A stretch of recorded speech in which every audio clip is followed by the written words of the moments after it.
Hello and welcome to the Rally Point. Dominic Fielder, the author of the King's German series, and myself, Rob McLaren, the author of the Bear series.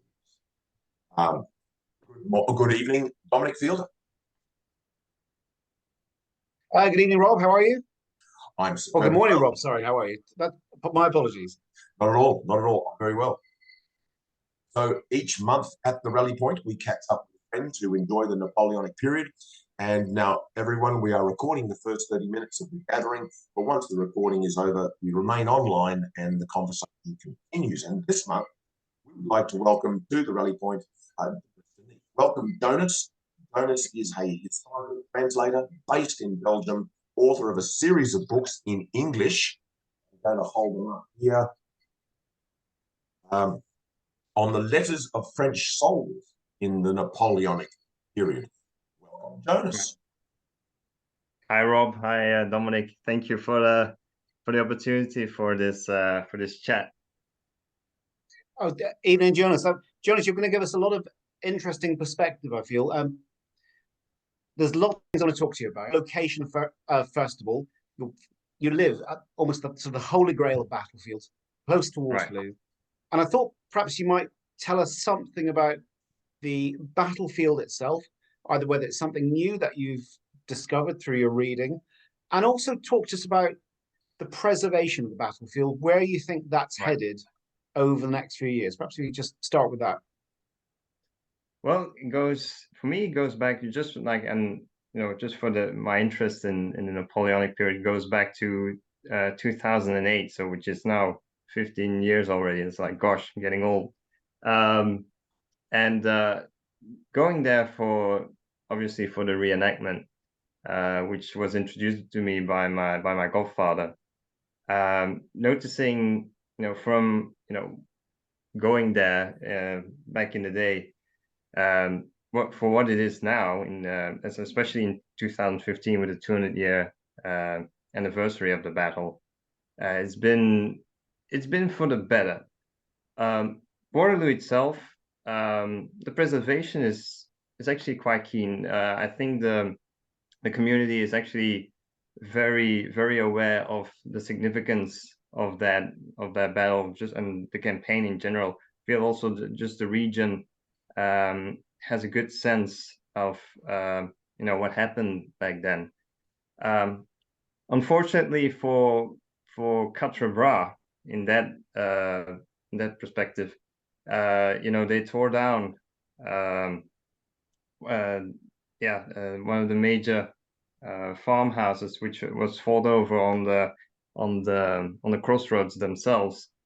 So you can see if there's not the proper interest in with the community board or a major that's not really keen on preserving that history, or just having to make the conclusion that the restoration for such historical sites is very costly, then honestly, well, yeah, then these things tend to get toppled.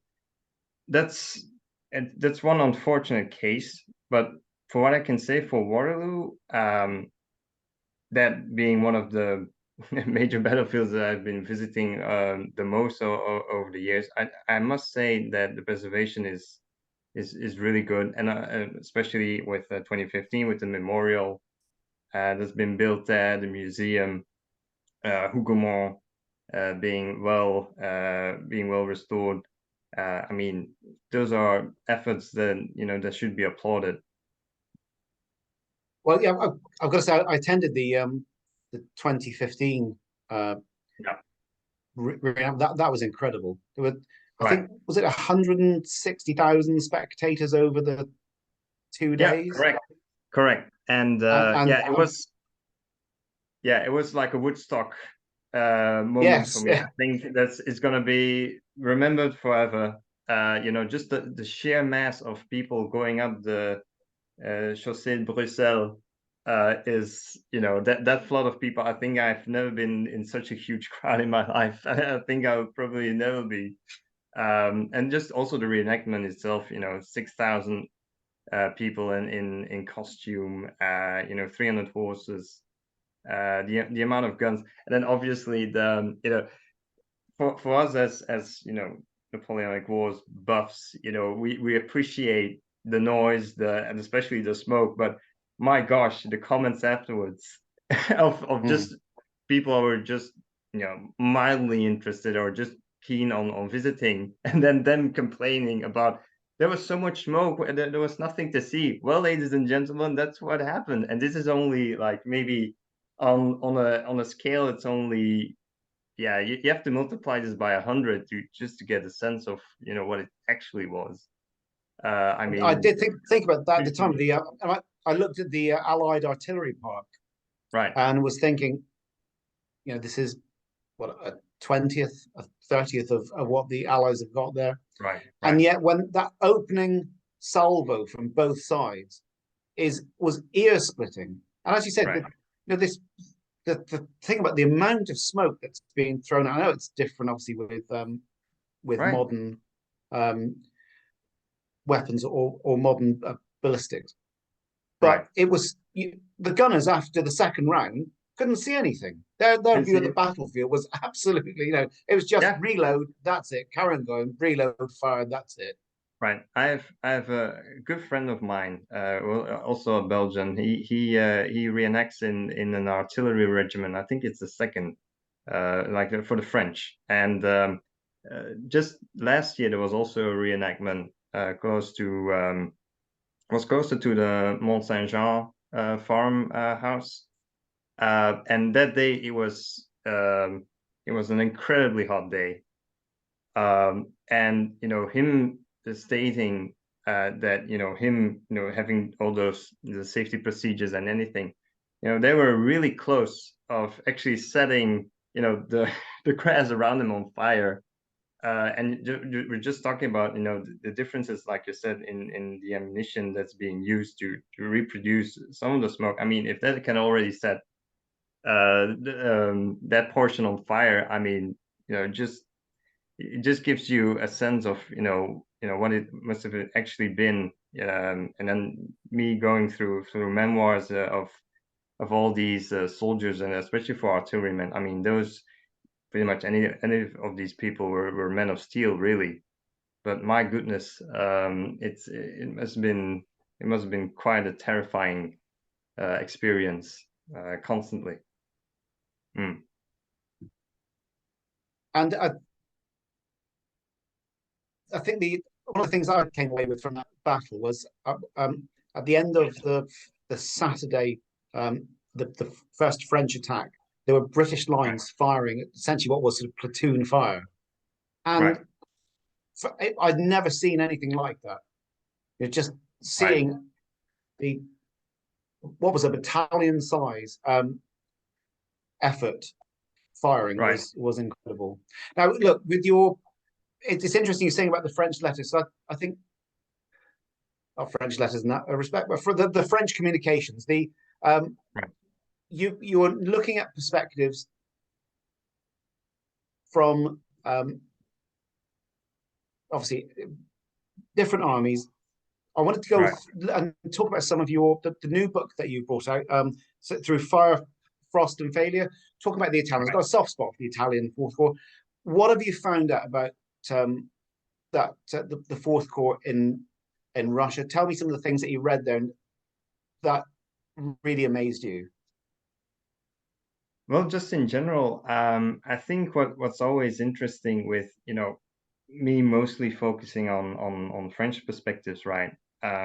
What's really got me interested lately too is French Allied perspectives.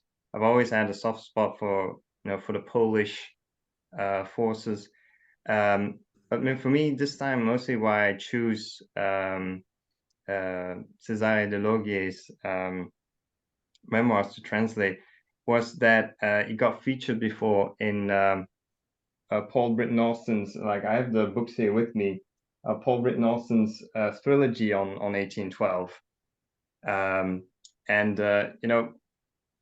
many excerpts to find there. Like it was also a series that inspired me to start doing these translations. And so coming across de Logier's account, so him being Italian, is already a treat, because, you know, especially for Italian accounts being translated, it is quite an oddity. Like, you don't find a lot of them being given a spotlight. And just in general, like what I've found especially fascinating with his account is that is the change of the tone when you read his memoirs. So I translated an abridged version of the original. The originals are 2 volumes, but the original translator who did the work from French to Italian, he found that, and I came across the original version of the 1820s, the 1820s edition as well, and me doing the comparison as the previous author did. I did find out that de Logier tended to digress and get himself sidetracked from what he was trying to say, and mostly then focusing on the local area, which can be interesting, especially like for battlefields and such. But he did it in an extensive way, and then getting caught up in some first signs of Italian nationalism, because that's also what he says in his introduction. You know, he's not an historian, but he wants to, instead of, you know, putting the French glory for which some other accounts did back in the day, and him trying to battle the famous 1812 history written by the Count de Ségur. You know, he wanted to put forth, like, an Italian perspective, a national Italian national perspective of the campaign. And so then, with the tone shift that I mentioned, is that at first, you know, he takes quite an aloof tone. He's also, it also has to do with, you know, with the role that he has. Like, he's part of the Italian Royal Guard, you know, so these these are elites, so they have, you know, they have another way of looking at, you know, at the military progression and the campaign itself, and they are in a reserve position, right? The first stages of the campaign, at least. So at first, his account is quite picturesque, but he also tends to focus on you know, his fellow compatriots, just, you know, the regular Italian units that are serving. But then, obviously, and as you all know, given how the campaign developed, you do see that shift in tone, where he gets really personal, where at first he wants to, you know, write this history of you know, of the corps that he served in. He gets to get personal, because he starts mentioning, you know, these feats of several fellow officers and soldiers. Obviously, you know, you have to take with a pinch of salt at times, which you always have to do with these sources, right? But, you know, seeing that transformation in how he wants to portray the campaign, from that aloofness to, like, a really personal one, just gut wrenching. I mean, just especially in the later stages, when they have to flee from Moscow, and then just all the horrendousness that comes with it, and, you know, Cossacks being constantly on their heels. It must have been a very traumatizing turn of events. Yeah. So was this drawn from his notes at the time? It was I take it was written, you said, in the 1820s, and right. And there's a quantifiable change in the style of his writing as well, between going into Russia and definitely seeing the effects of the retreat. Right. Is there with that sort of rise of nationalism, is there a definite change in his view of what's happening, of how the Italians and other nations are being treated, especially on the retreat? I must say, honestly, for his case, I must say that he still he's still quite loyal to the Napoleonic cause, or why this this campaign took place, because in a way it served in, as I said, in that that national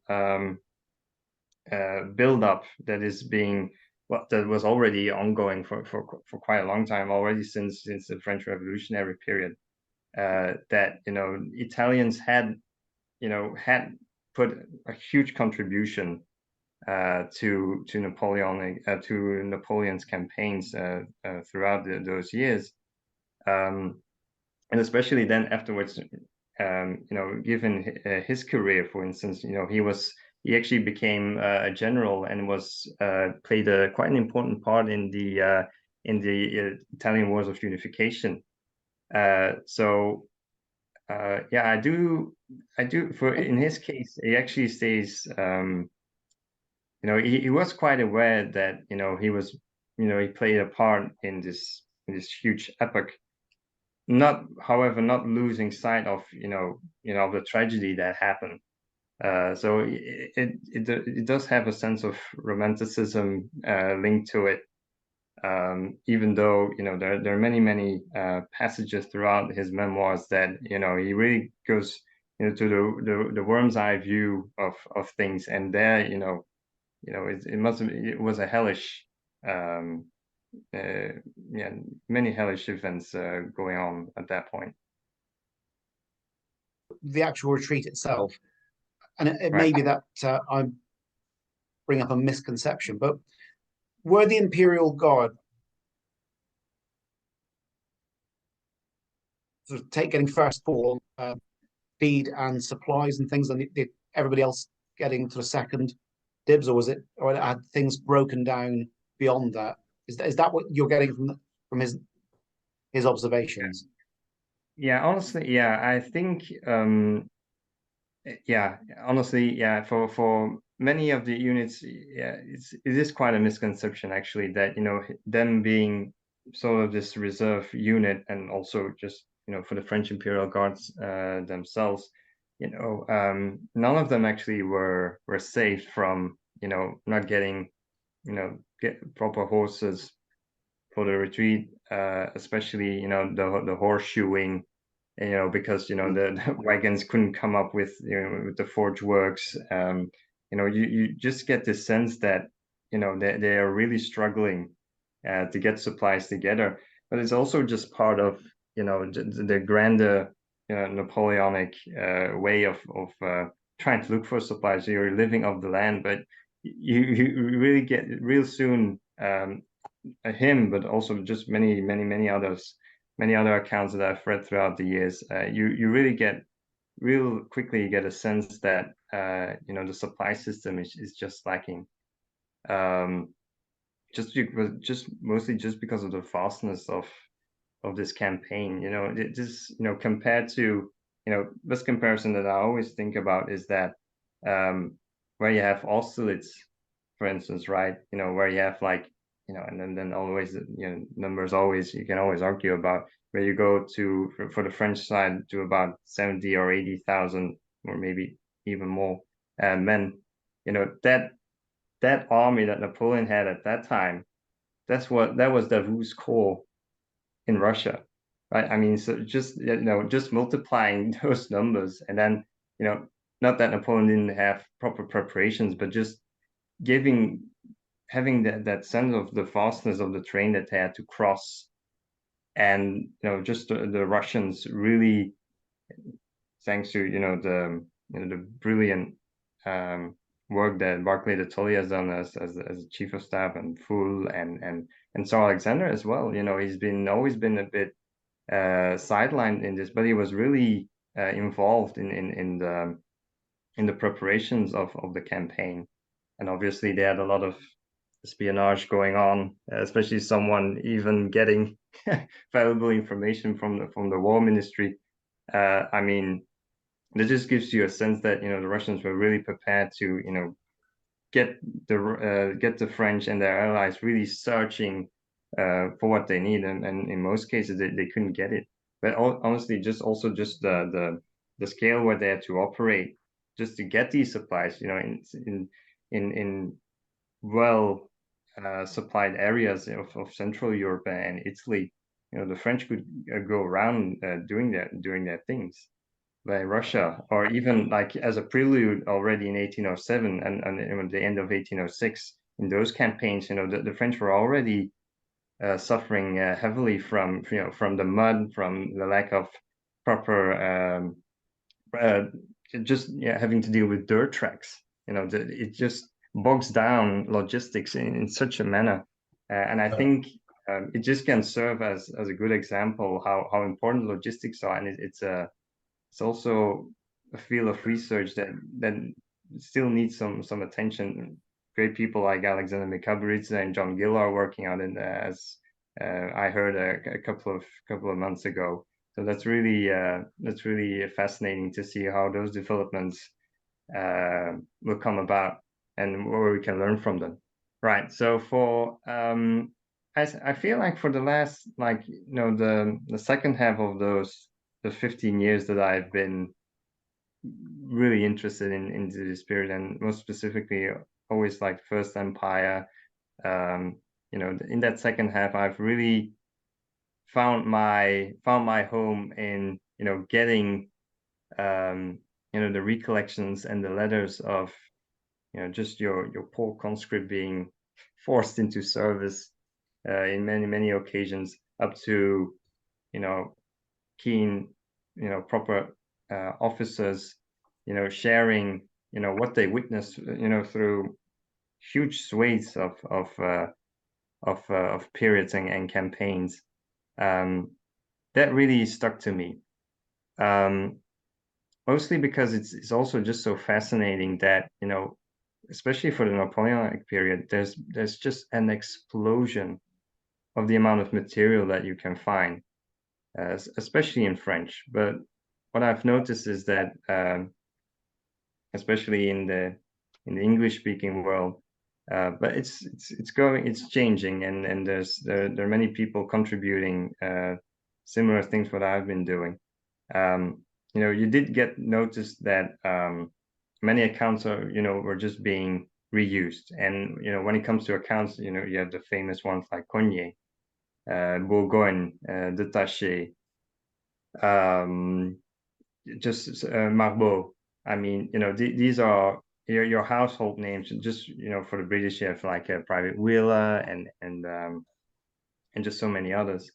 But honestly, just the amount of material that's coming out every year, especially in the French-speaking world, when it comes down to memoirs and letter compilations, it's just it's disheartening at times, but it's good fun because I always get to what I do is just get to these compilations or to these memoirs and try to look for those passages that that I feel that can evoke the period in which they were written, or sometimes many years after the events, and just see how how this person living through that period, how they conceive what they've witnessed. It just gives you proper insight of just the mentality of the day.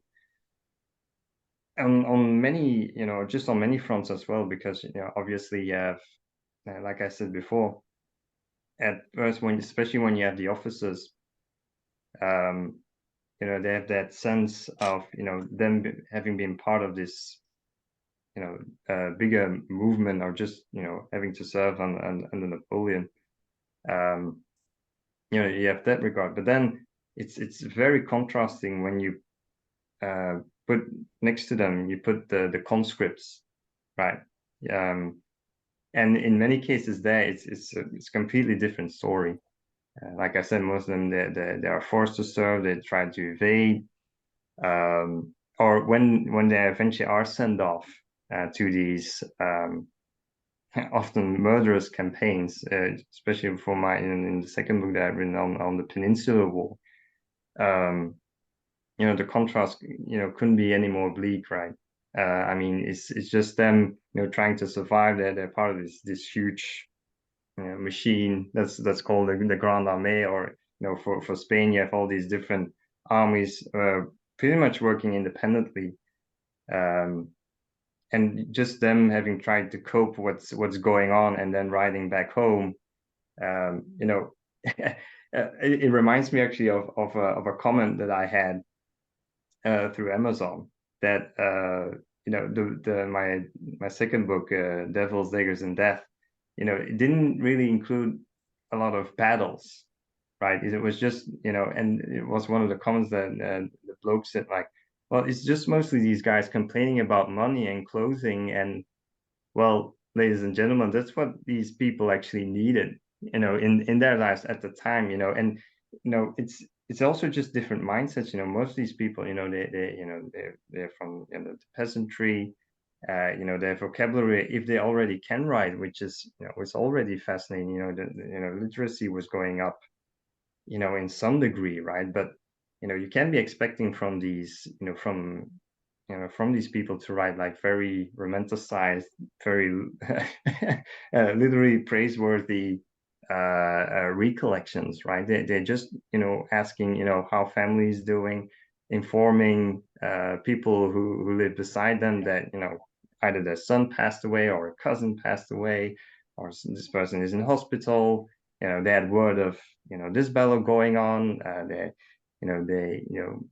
being in the hospital, and most of them ending up, you know, never returning alive from there because, you know, circumstances were so bleak. Having to deal with the brigands, as they call them, you know, the Spanish insurgency, guerrillas. I mean, you know, it just gives you such a wide variety of, you know, either, you know, your Napoleonic myth, but also just, you know, sometimes just sheer catastrophe for many of these young men. Many times that just thinking that I'm reading them, and then realizing that it's oh, this person is 18 years old. This person is 20 years old. You know, I'm myself, I'm 31. I can't imagine what they have been through, really. But we're talking last week to Dr. Adrian Goldsworthy, and he was saying about the joy of the Napoleonic age is the number of these accounts now that are coming through, right, of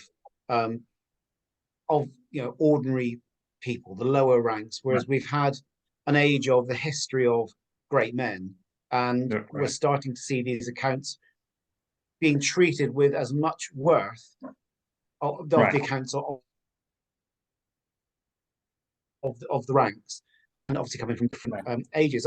I wondered a couple of things. I wonder if we're reaching at last an age of the appreciation of logistics, and as you say, the idea in all of these accounts of the humanity of people. And I'm sure Adrian was saying, because we were talking, one of the things we went last week was, if we could offer him one thing, that sort of one find, what would he want? And it was really about getting that first-hand account from a lower rank soldier, something where he'd have an idea, the genuine idea of that campaign. I'm sure they would be writing home about the same things, because that is the language of soldiers, isn't it? That's the language of soldiers when they're away. Almost the last thing they're interested in is the battles, because that's the bit they stand a fair chance of getting killed in. Up until then, it's just a lot of marching, wondering where the next meal's coming from. Right. And, you know, somebody shooting at you is an additional catastrophe you really don't need. Right. So are you seeing with this idea, with the Russian campaign, and is there any change with the way you're seeing logistics after the campaign? Will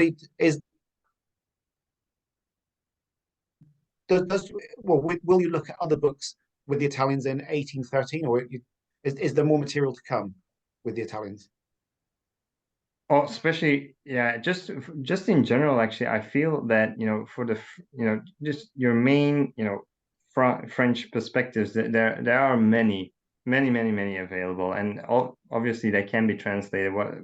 Something that I try to do, just step by step, just picking some of the more underappreciated memoirs that come out, you know, even, you know, recently, but then even some that have been existing already for like maybe 25 years, 50 years, 100 years, even going, you know, straight from the 19th century themselves.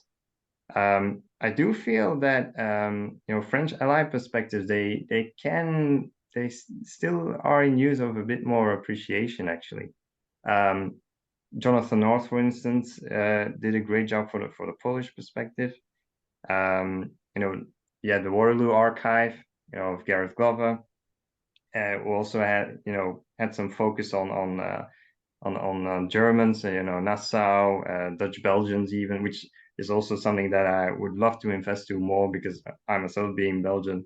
Actually, like for me recently, that a couple of months back, I got into the rabbit hole of tracking down these soldiers' accounts and letters from Belgians, but most specifically from the region that I'm from, and beside them. So I'm from Flemish Brabant, but then you have mostly Antwerp, Limburg, Western Flanders, East Flanders, and given like from the starting from the 50s, 60s, and 70s, actually there was also a huge outpour on municipality level of these local historical societies that have been collecting soldiers' letters, and they're also just the sheer wealth of them, and then just being able to put them all together, you get this wide, broad, almost like a god's eye view of several of these soldiers serving in the same unit, so they probably must have known each other. There is, for the Belgians specifically, you have the 112th Regiment in the Grande Armée, who was mostly built up of Belgians, or what you could have called Belgians back in the day.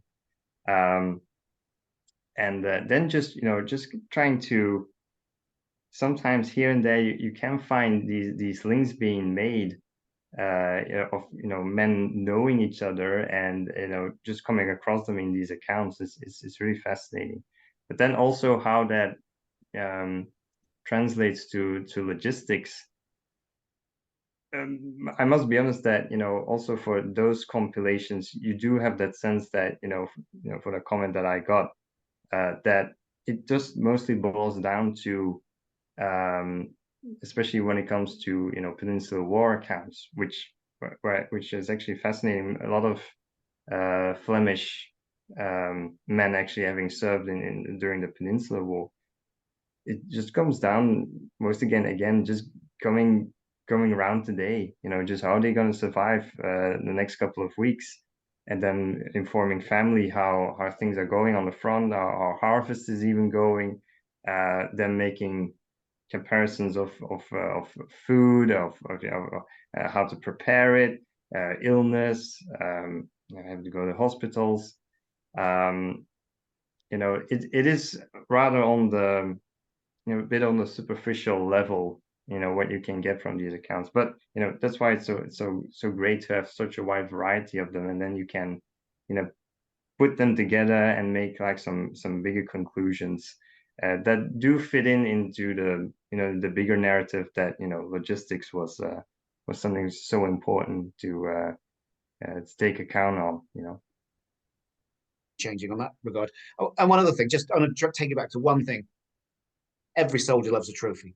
So I'm going to just take you back to one thing in 2015. I'm witnessing the end of that reenactment, the end of that battle. Right. There's a battle raging outside the walls of Hougoumont, and at the angle I was looking at, which is on the far right-hand side, the wall collapsed, and the French decided to carry that part of the wall off.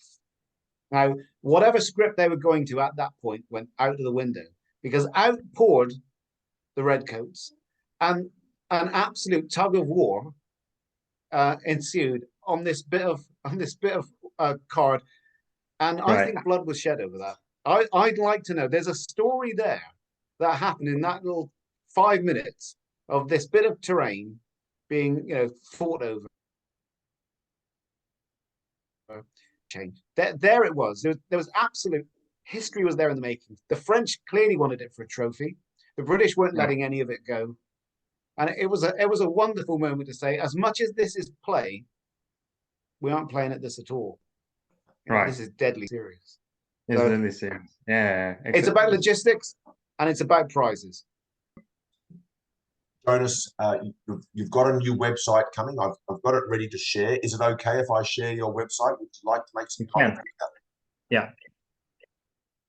It's still mostly a work in progress. I'm now mostly actually transferring the posts that I made on coffee. Like the coffee is still going to be there for just for people who appreciate the work and want to give a show of support. They can always can be referred to coffee. But this is actually the work of my wife to be, who actually made this in about 4 hours time. And then she just said, "Well, now it's up to you to fill in to fill in the site." Mostly, I was talking about this with her, and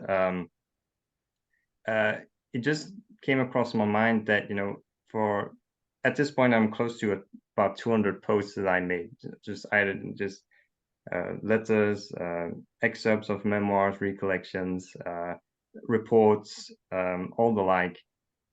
It was just getting tough to just for people who wanted to research or just wanted to go back to an account that I posted way earlier, because it's just like an endless scroll on Ko-fi. So what Shemaine did is that she through the WordPress, if you go to the top, you'll find the translated accounts button. We actually now put in a lot of effort to put tags and actually make a category searcher. So whatever you're looking for, accounts of 1805, 1806, and so forth. Either you want to have accounts on the logistics. Do you want to have accounts that are set in a specific region? Do you want to have an account of cavalrymen, going into the details of like, do you want chasseurs à cheval? Do you want a cuirassier? You want a carabinier à cheval? Guard of honor. You can just click on them, and then you get the site will guide you to all the accounts that will deal with that kind of material that you're looking for. So it's going to be this depository that will continue to grow over the years, and just it's just being built out of just me wanting to make people realize, as I just stated earlier, just over the years that I've been reading, just the vast wealth that is out there, and just giving people maybe just some new perspectives. And I can tell in most cases all of these are pretty much never translated before, or just featured here and there, just in short, as a note in the many studies that are out there. Just want to give people this opportunity to read them and explore and start comparison and discuss them. That's one of the reasons what makes this period so interesting, that you can have all these different perspectives. So mostly are French, but also French allied accounts. Just a few days back, I found the brilliant compilation, letter and document compilation written by Arthur Choquet, who was like this brilliant historian who compiled many soldiers, officers, even marshals, reports, even letters of Napoleon himself, way back in the early 1900s. The book focuses on the 1814 campaign. But what's so fascinating, he was from the Alsace region, so he also spoke German perfectly. So but what he did is then translate the German accounts to French. So that for me is comes in quite handy, as my German is limited. I can understand it somewhat, but it makes it easier for me then to do the translation from French to English, and those compilations include many accounts that I think that have never been featured before. Just finding out that there was like in the compilation I found like about 15 letters of a Russian staff officer who witnessed the Allied invasion of France. in the early months of 1814. So that's going to be really interesting and something that I'm keen in presenting to all of you. So yeah, just many more projects ahead. Also book-wise, I have a few ideas running, going amok in my mind. So do look forward to that. Very good, gentlemen. I'm going to break our momentum, and I'm going to say thank you, everyone, and amazing amount of effort by you, Jonas, and a fascinating conversation so far. And I'm about to end our recording, but please stay online as we continue to chat. So to wrap up this month's recorded Rally Point, thank you very much, Jonas de Neef, for joining us. Thank you so much, Rob. Thank you, Jonas. Yep. It's great fun. Thank you so much. So next time, why not join us here at the Rally Point next month when we're hoping to catch up with Canadian War Games designer Carl Paradis. Simply contact Dominic and I for your Zoom invite and our details at the end of the video, and share Rally Point with your friends so we can hear from them as well. And any previous Rally Point chats are up on our YouTube channel. So it's good morning from me, and it's good night from him. Good night.